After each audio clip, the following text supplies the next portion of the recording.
Hello there, I'm Andy O'Sullivan from the Academy of Public Speakers. Whenever you're thinking about how to prepare a presentation, the chances are that in some way it's going to be created so that it will persuade your audience of something. There are many situations where you may be trying to persuade people to adopt your viewpoint. For example, it may be to get your manager to adopt a new cost-cutting idea, a client to buy your service, or your CEO to agree to a larger budget.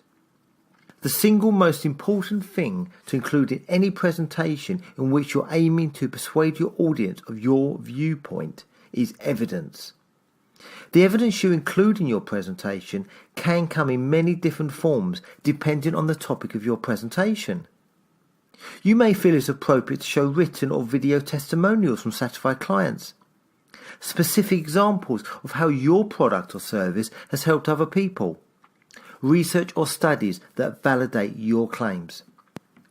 Remember that when you're thinking about how to prepare a presentation, any evidence you include has to be specific and detailed to ensure that it has an impact and will be memorable.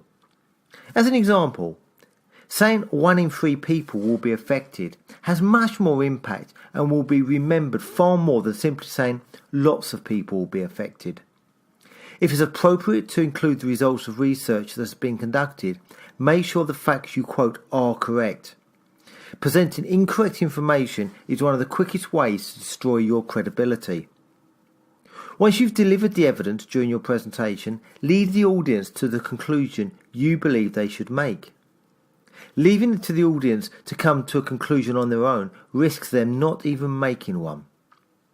When starting to plan how to prepare a presentation for your colleagues, clients or managers, carefully consider the evidence you'll include in your speech. By including evidence that is both clear and specific, it will reinforce the reason for your presentation, helping the audience to better understand its purpose and therefore more likely to be persuaded of your viewpoint.